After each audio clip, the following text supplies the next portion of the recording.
This heartbreaking clip from China shows the moment a little girl watched her dad sell her beloved pet to a dog meat buyer. Video shows the child sobbing as she desperately held onto the dog's chain and even tried to return the money from the sale in a last attempt to stop it. Despite her efforts, the buyer took the dog away as her dad simply laughed it off.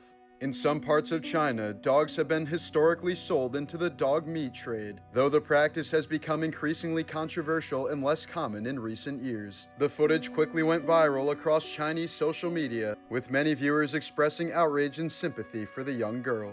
Thai Buddhist monk Luang Pho Dang died while meditating in 1973 at the age of 79. Following his wishes, his body was placed in a glass coffin at a temple on the Thai island of Koh Samui rather than being cremated. More than 50 years later, the mummified corpse remains remarkably preserved, though time eventually caused the eyes to deteriorate and collapse. Temple caretakers later placed sunglasses over the empty eye sockets so that his appearance would not frighten small children visiting the temple. The monk's mummified body can still be viewed today, seated upright in the same meditation position, making it one of the world's most unusual and unsettling religious displays. In 2022, 39-year-old Stephen Dierkes was working at Caterpillar's foundry in Illinois when he suddenly slipped and fell into a large vat of molten iron heated to 2,600 degrees Fahrenheit. The human body has zero chance at that temperature as he was vaporized instantly. A coworker said part of his body was still on the platform while the rest of it melted like candle wax. OSHA later found several severe safety violations, but nothing could undo one of the most horrific workplace deaths in history. Kazuko Fukuda, dubbed the Woman of Seven Faces, strangled a coworker in 1982 and disappeared, launching one of Japan's longest manhunts in history. But instead of hiding, she reinvented herself over and over, using fake identities, constant moves, and even plastic surgery to change her face. She stayed free for nearly 15 years, long enough that Japan's statute of limitations on murder was about to expire. But just months before time ran out, a diner owner recognized her from a TV show, and police confirmed her identity using fingerprints on a beer bottle. She was finally sentenced to life in 1999, but died in prison just 6 years later.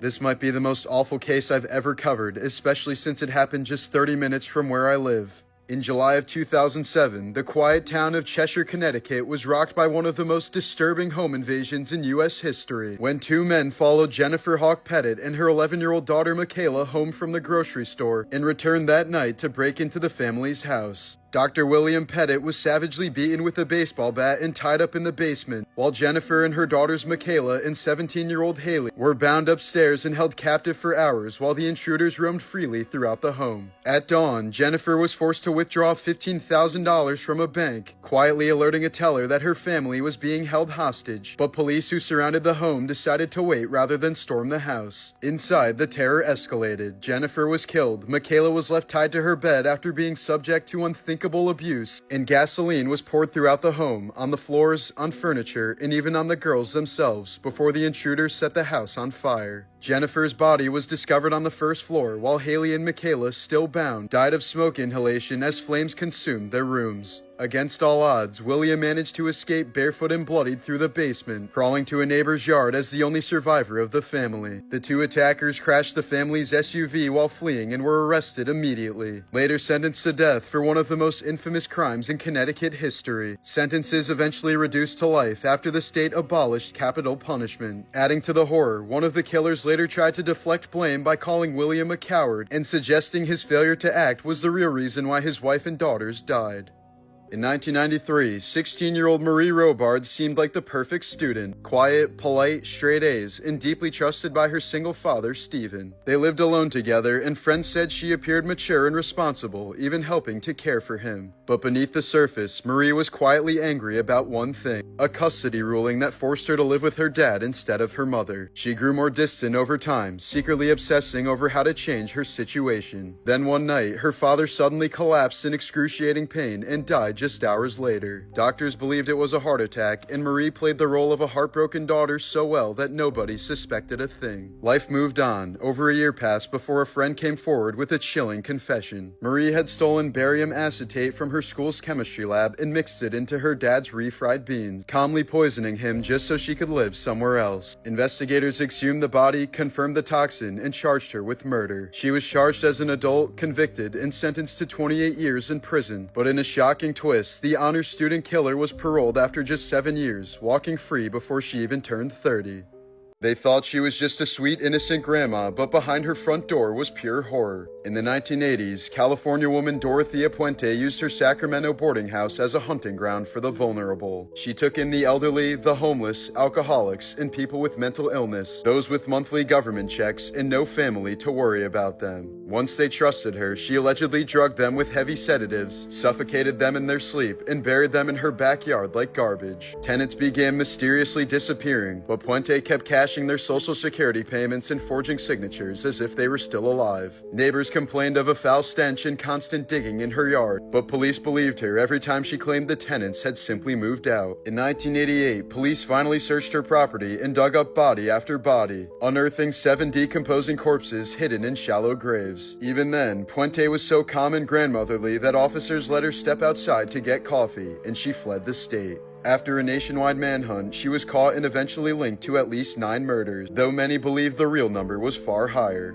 The rarest videos ever taken, Part 3. Here's a clip of a blonde raccoon and her babies on an unlikely adventure. Caused by a rare genetic mutation found in less than 1 in 10,000. Her pale fur makes her easy prey in the wild, making it extremely rare to find a blonde raccoon that reached adulthood. 6 years ago, a farm donkey named Diesel went missing in Wyoming. He was just recently found living amongst a herd of elk, and now he's one of them. Experts call it highly unusual for a donkey to form such a deep bond with a completely different species, relying on them for both companionship and survival. Since he appears safe and content, officials decided to let him stay with his adopted elk family. Photographer Nicholas Escarat captured incredible footage of red sprites, massive bursts of electricity that flicker high above thunderstorm clouds. They last less than 1/10 of a second, growing crimson in the upper atmosphere and appearing as a brief alien invasion.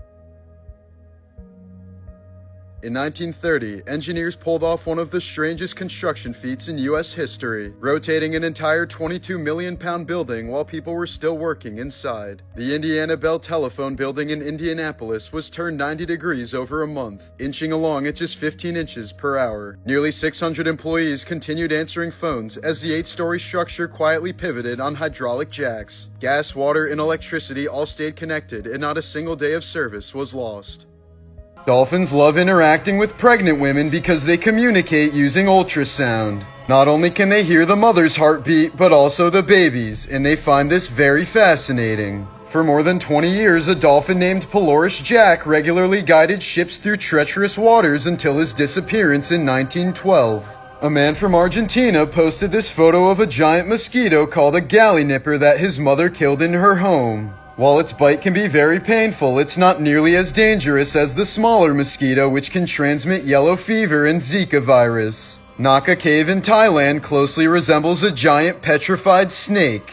The average silverback gorilla is 4 to 9 times stronger than the average human male. They can deadlift 1,800 pounds and their grip can crush the skull of a crocodile. At 89 years old, Alice and Ellen Kessler, the iconic twin performers who spent decades dancing in perfect sync, chose to die the same way they lived, side by side. On November 17, 2025, the twins underwent a medically assisted death together inside their home near Munich, a procedure they had planned, consented to, and carried out themselves, using life-ending medication supplied legally through Germany's Right to Die framework. Police found no signs of foul play, a doctor and a lawyer were involved, and officials said the decision was well considered with no evidence of crisis or coercion. Assisted suicide has been legal in Germany since a landmark 2020 ruling that affirmed a person's constitutional right to a self-determined death, as long as the act is voluntary and self-administered. After a lifetime of shared stages, shared fame, and shared identity, the Kessler twins made one final synchronized exit, even requesting that their ashes be placed in the same urn.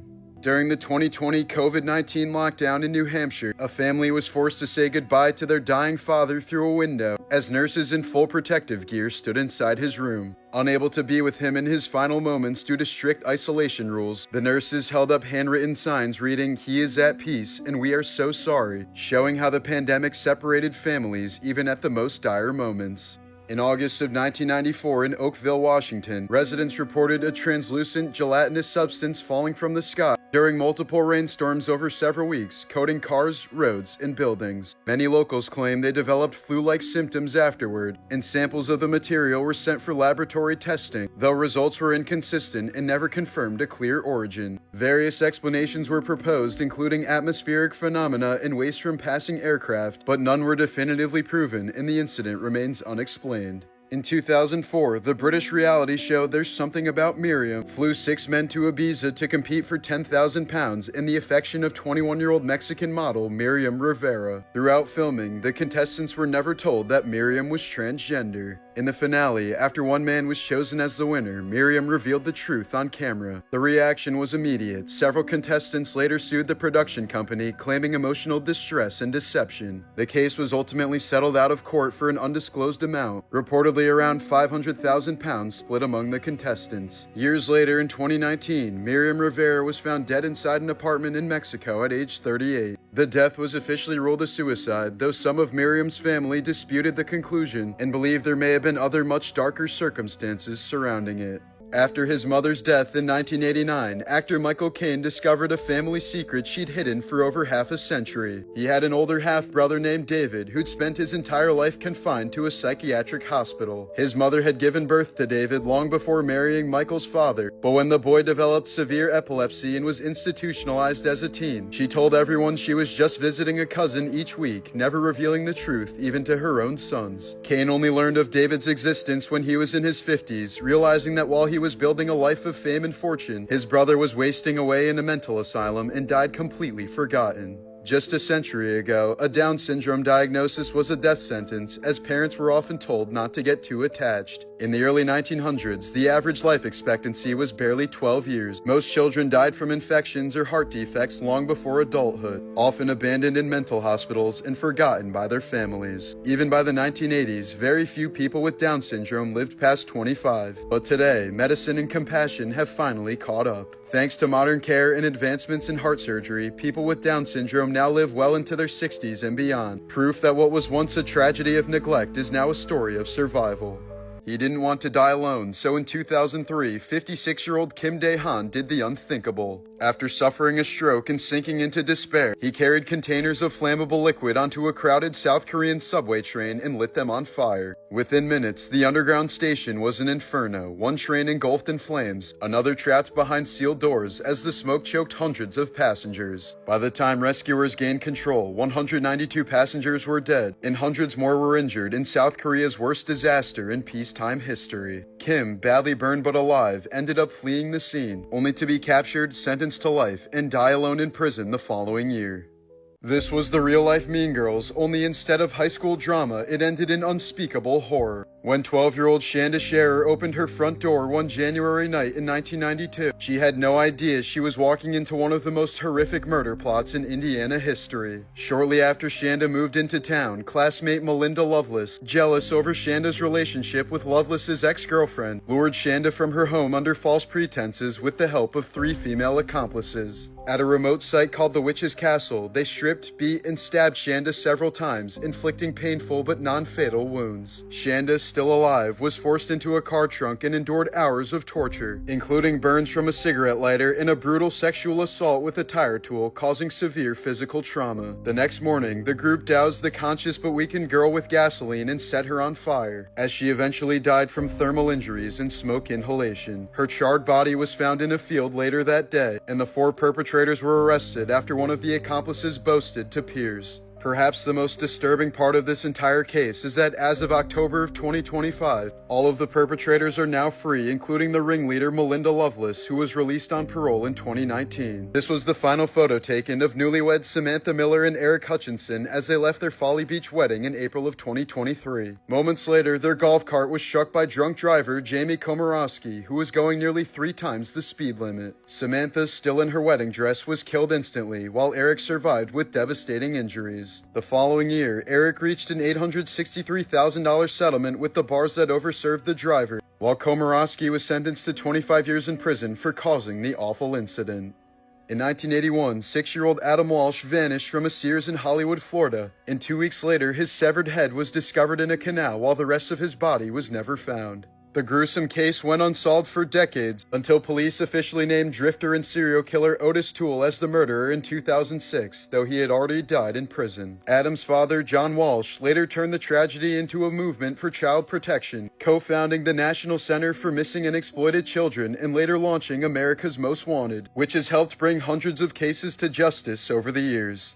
In 2012, 14-year-old Cassidy Goodson from Florida was hiding a dark secret that would only come to light in the most horrifying way. After secretly giving birth in her bathroom, she used a pair of scissors to cut the cord, then strangled the newborn to death and hid his body inside a shoebox. Days later, her mother noticed a foul odor coming from Cassidy's room, opened the box, and made the shocking discovery before calling police. As a juvenile, Cassidy pleaded guilty to manslaughter, receiving just 18 months in detention and probation for a life she tried so desperately to erase. In 2011, police in South Korea discovered the body of a 58-year-old man inside an abandoned quarry in a scene that looked eerily like a crucifixion. He was found on a wooden cross wearing a crown of thorns and flanked by two smaller crosses with tools, written plans, and a tent nearby. After investigators reconstructed the event, they concluded that it was a carefully staged act he had carried out himself, and the death was officially ruled a suicide as the man had apparently crucified himself. These are some of the most disturbing things that were found in the rubble of the Twin Towers. In the wreckage, workers found a fragment of a Bible literally fused to a slab of steel by the fire and pressure. Eerily, it was open to the verse, "An eye for an eye, but I say to you, resist not evil." Amid the ash and twisted metal, investigators recovered a hijacker's passport lying intact on the sidewalk near the burning towers. It belonged to Satam al-Sukami of Flight 11 and was handed to police by a passerby just minutes before the South Tower collapsed. The fragile document's survival amid destruction has fueled many conspiracy theories, though experts claim that light objects can be blown clear by the force of a crash. Known as the meteor, this was the result of 5 floors of the World Trade Center being compressed together after the buildings collapsed. It's not known if there are any human remains inside. Rescue crews uncovered 2 massive steel beams fused together in the shape of a cross. The so-called Ground Zero Cross became a powerful religious symbol preserved today at the 9/11 Memorial. Long after the cleanup, body parts were still being uncovered. In 2006, the arm of a victim was found on the rooftop of a nearby bank, and as recently as 2013, fragments of human remains were discovered on a Manhattan rooftop over a decade after the attacks. Beneath the rubble, archaeologists found the remains of an 18th century wooden ship, preserved under the World Trade Center site for centuries until the tower's collapse exposed it. Out of the 40,000 windows within the Twin Towers, only one of them survived 9/11. It's believed to have come from the 82nd floor of the South Tower, one of the 9 floors that was struck by the second plane. While filming the Season 4 It's Always Sunny episode, The Gang Solves the Gas Crisis, Caitlin Olsen was accidentally waterboarded by Danny DeVito for real. The crew thought a piece of wetsuit material over her face would protect her, but water still seeped through, leaving her genuinely choking and gasping for air in a true torture simulation. To make matters worse, Olsen had just recently broken her back after being dropped onto concrete during a 4th of July accident, and she filmed the scene strapped to a board with her weight pressing against the healing injury. She now calls it one of the 3 worst days of her life. At a restaurant in California, a 2-year-old was accidentally served cooking wine that was mislabeled as apple juice. Moments later, she began staggering, slurring her words, and even fell over, until a blood test revealed a 0.12% BAC, well over the legal limit to drive. In 2023, repeat offender Thomas Allen McCartney was captured after assaulting a 7-year-old in Louisiana. Under a new state law, he accepted a plea deal of 40 years in prison plus surgical and chemical castration, making him one of the first Americans subjected to court-ordered sterilization. In May of 2025, 46-year-old Christy Crampton was arrested after a disturbing in-flight altercation with a child who allegedly called her fat and Miss Piggy. The two were returning from a trip to Disney World when the situation suddenly spiraled out of control. Witnesses say Crampton began striking the boy with her fists and a water bottle, even slamming his head against the airplane window. When questioned, she told police the child had been disrespectful and had pushed her arm away before she snapped. One witness told investigators the woman wasn't correcting the child, she was abusing him. Crampton was charged with felony child abuse and released on bond, while the child's identity, relation to her, and condition were not disclosed. Before gunning down Mahatma Gandhi in 1948, his assassin Nathuram Godse had already tried to kill him twice before. In 1944, he led a group that charged Gandhi with knives during a prayer meeting, and later that year, he confronted him again wielding a dagger. Both times he was caught but released. Gandhi, committed to his philosophy of nonviolence and forgiveness, reportedly refused to press charges. That mercy would prove fatal just 4 years later when Godse finally succeeded in his third attempt, firing 3 bullets into the man who preached nothing but peace.